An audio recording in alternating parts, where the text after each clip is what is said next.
बिस्मिल्लाहिर्रहमानिर्रहीम। अस्सलाम वालेकुम व्यूअर्स, उम्मीद करता हूँ आप सब लोग खैरियत से होंगे। जी हाँ दोस्तों, आज मैं आप लोगों को जो है ना पॉपकॉर्न बना के दिखाऊंगा। बहुत ही मज़े का बनता है, आप घर में भी बना सकते हैं, बहुत ही आसान है। आपने सबसे ये मकई लेनी है, ठीक है। और मकई जो लेनी है आपने, मकई के दाने छोटे वाले लेने हैं, क्योंकि इसके जो पॉपकॉर्न हैं बहुत अच्छे बनते हैं।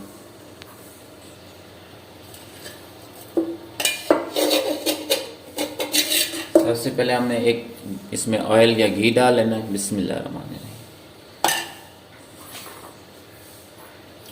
उसके बाद हमने 1 कप जो है ना मकई का डालना है।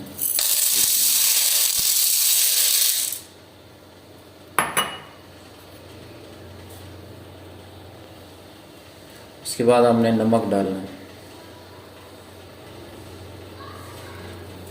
बिस्मिल्लाह।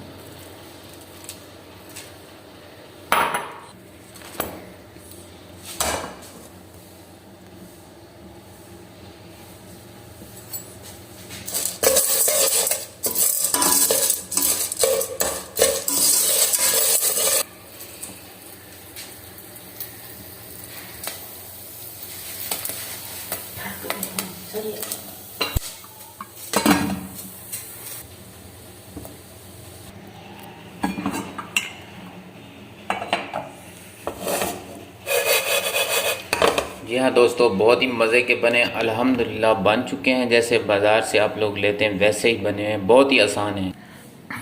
जी हाँ दोस्तों, बहुत ही मज़े के बने अल्हम्दुलिल्लाह। जी हाँ दोस्तों, वीडियो अच्छी लगी हो तो लाइक और शेयर ज़रूर कीजिएगा। अगर आप लोग चैनल पर न्यू हैं तो चैनल को ज़रूर सब्सक्राइब कीजिएगा। मिलते हैं नेक्स्ट वीडियो के साथ, इजाज़त दीजिए, अल्लाह हाफिज़।